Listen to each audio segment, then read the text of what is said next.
कहा जा सकता है कि आज के दिन हमने एक दो उपलब्धियां प्राप्त की। मैंने सुबह भी अपने प्रवचन में ये समझाया था कि पूरे जीवन के क्षेत्र में प्रत्येक क्षण घटना नहीं बन सकता। जो क्षण बीत जाता है वो बीत जाता है, और जिस क्षण को हम जीवित कर लेते हैं, जिस क्षण को हम जी लेते हैं, जिस क्षण की सार्थकता कर लेते हैं, वही जीवन हमारे जीवन का क्षण होता है। और यदि हम पूरे जीवन को देखें तो पूरे जीवन में हमारे केवल 10, 15, 20 क्षण ऐसे होते हैं जिनको हम अपना खुद के क्षण या अपना खुद का जीवन कह सकते हैं। तो हमने दीक्षा क्रम संपन्न किया, ब्रह्मांड दीक्षा। मैं नहीं कह सकता कि आपने उसमें कितना आनंद या अनुभूति प्राप्त की। और रही बात अनुभूति की, आपके मन में कंसेप्ट, आपके मन में विचार ये है कि अनुभूति का तात्पर्य है कि ईश्वर खुद सामने खड़े हों, भगवान शंकर खड़े हों और उनको देख सके, उनको अनुभूति कहते हैं। अनुभूति का तात्पर्य ये होता है। अनुभूति का तात्पर्य है उनके प्रति जब हमारा मन में पक्का अपना विश्वास जम जाता है, उसको अनुभूति कहते हैं। भूति का मतलब है जीवन में अपने आप में ये सारा जो जीवन है ये अपने आप में भूत है, प्रेत पिशाच राक्षस नहीं। भूत का तात्पर्य बीतने वाला है, समाप्त होने वाला है। एक एक क्षण, अगर हमारे जीवन के कुल 40 साल है तो हमने 40 साल में एक क्षण और बिता दिया, भूत हो गया। जितने भी क्षण हम बिता देते हैं वे हमारे जीवन के निरर्थक क्षण है, और जितने क्षणों को हम जी लेते हैं, और क्षण जीने की क्रिया होती है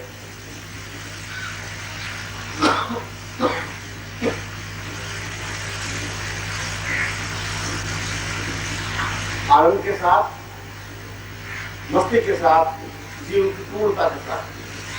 सुबह का दीक्षा संस्कार कोई प्रयोग नहीं था, कोई घटना नहीं थी, वह जीवन का एक क्षण था।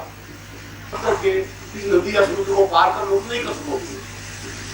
तुम अपने पूरे जीवन में धन भी इकट्ठा करना चाहते हो और ज्ञान अनुभूति प्राप्त करना चाहते हो, दोनों एक साथ नहीं हो सकते। किसी न किसी एक चीज का त्याग करना पड़ेगा, और वह त्याग करना पड़ेगा अपने जीवन के अहंकार को, अपनी बुद्धि को, अपने जीवन के क्षण को। अपने सैकड़ों बच्चे पैदा होते हैं, वह जीवन की उपलब्धि नहीं है। आपने शिक्षा प्राप्त की है भी वो जीवन की उपलब्धि नहीं है। यदि आपने धन कमा लिया और यदि आप अहंकार में है, मेरे पास 20 लाख रुपए, 5 लाख रुपए हैं, तो मैं सोचता हूँ कि ये उपलब्धि नहीं है आपके जीवन में। यदि 5 और 10 लाख से जीवन में पूर्णता प्राप्त होती तो मैं जो तुम्हें 300 वेश्याएं हैं और प्रत्येक के पास 30-30 लाख रुपए हैं, वे सभी अपने आप में अन्यतम व्यक्ति होती। फिर तो उनको पूजा जाता, उनको पवित्रता के साथ याद किया जाता, उनका सराहना की जाती कि भाई आपके पास तो 20-30 लाख रुपए है नहीं, इनके पास 30-30 लाख रुपए। तो उसके बावजूद भी एक बीड़ी पीने वाला मामूली आदमी भी उसको रंडी कहकर पुकारता है। इसका मतलब पैसों के माध्यम से पूर्णता नहीं आ सकती। अगर पैसों के माध्यम से पूर्णता आती है तो रंडी हम सबसे बहुत ज्यादा योगी बनती है।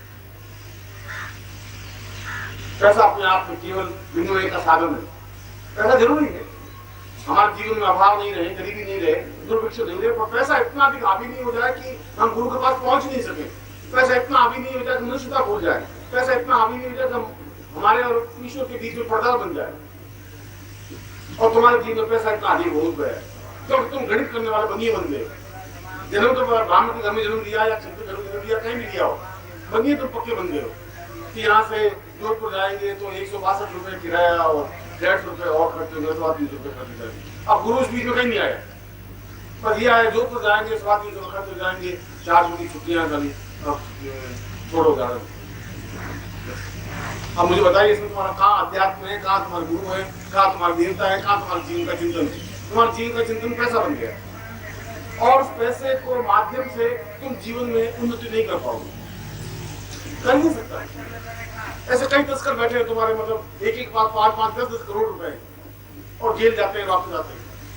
उनके बच्चे उनसे बहुत दुखी हैं। वैसे तो बिरला जी के पास बहुत बड़े, रात को नींद नहीं ले पाते, रोज करोड़े बदलते हैं, रोज करते हैं, रोते हैं और कहते हैं हम क्या करें गुरु जी, कुछ नहीं कर पाते, कुछ कर ही नहीं सकते। उन घनश्याम दास जी बिरला को पूछा, उनका आपको तकलीफ क्या? उनका डायबिटीज है, एक ब्लड प्रेशर है, एक हार्ट अटैक की बीमारी है, एक शक्कर की बीमारी है, एक चलता हूँ तो लड़खड़ाता हूँ, एक बोलता हूँ तो ढंग से बोल नहीं पाता हूँ, गुरु जी और सब ठीक ठाक। अब बताइए और क्या ठीक ठाक? उनसे तो आप ज्यादा संपन्न हैं, उनसे ज्यादा सुखी हैं। वे तो दिन भर में कम से कम आधा पाव है, पाव भर गोलियां खाते हैं तो जिंदा रहते हैं। ये जीवन का आनंद है नहीं। तुम केवल यदि भोग की तरफ बढ़ोगे तो केवल रोग प्राप्त होगा। हम उनसे त्याग होकर के जीवन में कहीं एक जगह खड़े हो सके। इसीलिए सुबह मैंने दीक्षा देते समय आपको मंत्र किया, ओम परमत्वा नारायण। मैं जीवन में अत्यंत परम, जिसके आगे अंत नहीं है, जो अपने आप में एक अन्यतम है, ऐसा तत्व मैं प्राप्त कर सकूं। और वह तत्व भौतिक तत्व भी हो सकता है, वह तत्व आध्यात्मिक तत्व भी हो सकता है। हम जीवन में समन्वय करें, दोनों तत्वों को मिलाएं, यह जीवन का क्षण होना चाहिए। सुबह मैंने अपने प्रवचन में कहा था कि तुम्हारे पूरे जीवन में 100 बार तुम्हें गुरु नहीं मिल सकते, भिखारी मिल सकते हैं, पंडे मिल सकते हैं, भिखमंगे मिल सकते हैं, याचक मिल सकते हैं, दान लेने वाले मिल सकते हैं, मगर गुरु नहीं मिल सकते। यह तो सौभाग्य की बात हो कि हम जीवन में चले और कहीं गुरु मिल जाए। और ये इससे बड़ा दुर्भाग्य कुछ नहीं हो सकता कि गुरु मिले और हम हाथ छोड़ दें उनका, या हम उनको पकड़ नहीं सकें, या उनको प्रिय नहीं बन सकें। और नहीं बन सकेंगे तो फिर परम भी नहीं बन सकेंगे, फिर सामान्य बने रहेंगे। फिर तुम्हें परम तत्व जोड़ने की जरूरत नहीं है, फिर सामान्य तत्व जोड़ने की जरूरत है। क्योंकि सामान्य हूँ, सामान्य रहूंगा, सामान्य तरीके से बांध बच्ची में रेड करके सो जाऊंगा, बस। फिर परम बोलने की जरूरत नहीं है। परम तो आपका नाम पूरे भारत में द्वितीय हो, एक दृढ़ता हो, एक हिम्मत हो, एक साहस हो, एक जोश हो, एक चेतना हो, एक कहने की क्षमता हो, तुम्हारे पास सिद्धियां हो, साधनाएं हो। उन देवताओं को अपने बस में करने के लिए बहुत पुरुषार्थ, योग्यता की जरूरत है। ये तो सामान्यता नहीं है। एक पड़ोसी को और अपने पत्नी को और अपने पति को अपने वश में करना भी बहुत डिफिकल्ट, बहुत कठिन हो गया है। उन देवताओं को वश में तुम कैसे कर सकोगे अगर तुम्हें पुरुषार्थ नहीं है, अगर तुम्हें योग्यता नहीं है? पहले पुरुषोत्तम बनने की जरूरत है। जब पुरुषोत्तम बनेगा अपने आप में, तो वो उन सिद्धियों को अपने हाथ में ले पाएगा। और जिस क्षण तुम्हारे पास सिद्धियां हैं मंत्र के माध्यम से, उसमें तुम्हारे पास सब कुछ है, फिर तुम्हारे पास जीवन में कोई कमी नहीं आ सकती। तुम जितने सब यहाँ बैठे हो, उन सबसे मेरी उम्र तुमसे ज्यादा है, भौतिक रूप से भी, और मैं तुमसे ज्यादा काम करता हूँ, तुमसे ज्यादा काम करता हूँ, ज्यादा चलता हूँ, ज्यादा भोजन कर सकता हूँ, ज्यादा दौड़ लगा सकता हूँ, ज्यादा गहरी नींद ले सकता हूँ, ज्यादा आनंद में रह सकता हूँ। ऐसा क्यों? मैं तुम्हारे सामने उदाहरण हूँ, मैं तुम्हें कल्पना की बात नहीं कर रहा हूँ। जो कुछ कह रहा हूँ यथार्थ प्रैक्टिकल कह रहा हूँ। मैंने साधना की है, मैं उसका लाभ उठा रहा हूँ। मैंने जीवन का आनंद लिया, देवताओं को देखा है, मैं तुम्हें दिखा सकता हूँ। और तुम तब देख सकते हो जब तुम्हारा मेरे बीच में संबंध बनता है। ये तुम्हारा मेरे बीच में संबंध नहीं है तो ठीक, तुम मुझे गुरुदेव कहते रहो, मैं तुम्हें ईश्वर से कहता रहूं, तो उससे कुछ होगा नहीं। जिस क्षण तुम कुछ छोड़ोगे उसमें बहुत कुछ प्राप्त करोगे।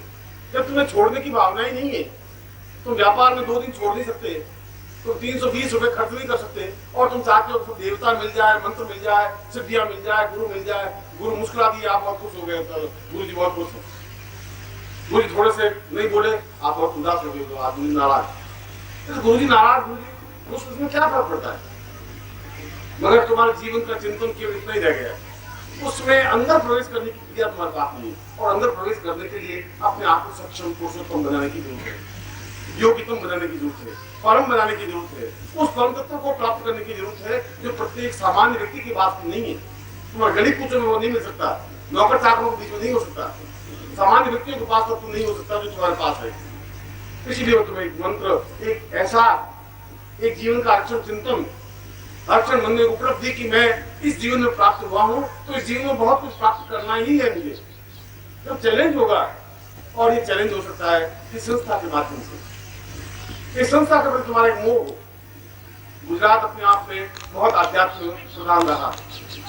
मैं पूरा संसार घुमा हूँ और संसार को बहुत नजदीक के आंख से देखा है, चाहे अमेरिका हो, चाहे इंग्लैंड हो, चाहे फ्रांस हो, चाहे स्विट्जरलैंड हो, चाहे जर्मनी हो, चाहे जापान हो। 4-6 बार गया हूँ, देखा है उनको, उनकी भौतिक सभ्यता संस्कृति को भी देखा है। और भारत में बंगाल, बिहार, आसाम, उड़ीसा, उत्तर प्रदेश सब जगह घूमा हूँ।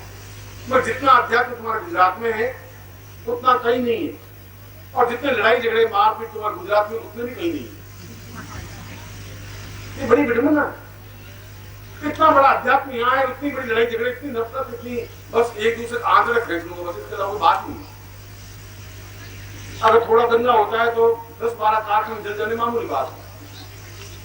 तुम्हारे यहाँ से बलसाड़ तुम्हारे गाँव इस रोड पर तो हर महीने में 4 एक्सीडेंट तो गए होंगे, और किसी भारतवर्ष में कितने एक्सीडेंट होते नहीं जितने तुम्हारे यहाँ होते। ऐसा क्यों होता? क्यों? इतना अध्यात्म होने के बाद इतना क्यों है? तुम्हारे पास अध्यात्म को ओढ़ने की वस्तु रहेगी। अध्यात्म और जीवन में नहीं उतरा, बस 2 मिनट अध्यात्म ओढ़ ले, बुद्धि को आज ओढ़ दिया, बस गुरुदेव आप बहुत महान हो, हम तो कुछ नहीं है, बस खत्म। फिर गुरुदेव अपनी जगह, तुम अपनी जगह। ओढ़ा हुआ कोई चीज प्राप्त नहीं हो सकती, इसलिए तुम्हारे जीवन में न्यूनता है। उन लोगों ने ओढ़ा भी नहीं है, उन लोगों के पास है भी नहीं, तो वे दुखी भी।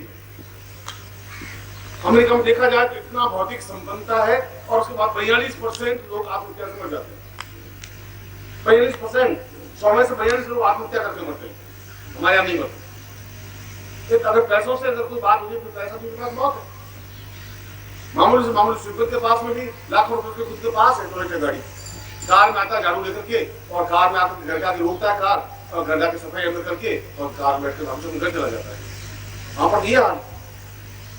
मैं न्यूयॉर्क में किसी के यहाँ रुका तो बिल्कुल एक सजी धजी मॉडर्न लेडी आई, आदमी झाड़ू लिए हुए। मैंने कहा ये कौन है? ये तो जो बंधन है, अपने रास्ता में बंधन कहते हैं। बंधन वो आई, थोड़ा क्लीनिंग किया, बाथरूम वगैरह साफ किया, और उसके बाद में $18 लेकर के गाड़ी में बैठ के कार में आप चली। इतनी संपन्नता होने, $18 का मतलब हुआ 400 रुपए एक बाथरूम के साफ करने के। यहाँ महीने में भी 400 रुपए मिले नहीं, उसके बाद वो आत्महत्या करके मर जाते हैं। क्यों मर जाते हैं? क्योंकि उनके जीवन में ईश्वर है ही नहीं, उनके जीवन में गुरु नहीं है, शिक्षक नहीं। वे स्कूल में जाते हैं तो शिक्षक है, आपने पैसा दिया, उसने आपको पढ़ा दिया। जब पैसे देकर के जो पढ़ाई होती है वो शिक्षक हो सकते हैं, वे गुरु नहीं हो सकते। यहाँ तुम्हारे यहाँ आसपास भी मथुरा में, काशी में, हरिद्वार में शिक्षक बहुत। तुम जब दक्षिणा चढ़ाओगे तो जैसे देखेंगे। ओम परम तत्वाय नारायणाय गुरुभ्यो नमः। ओम ह्रीं मम प्राण देह रोम प्रतिरोम चैतन्य जाग्रय ह्रीं ओम नमः। ओम भूर्भुवः स्वः तत्सवितुर्वरेण्यं भर्गो देवस्य धीमहि धियो यो नः प्रचोदयात्।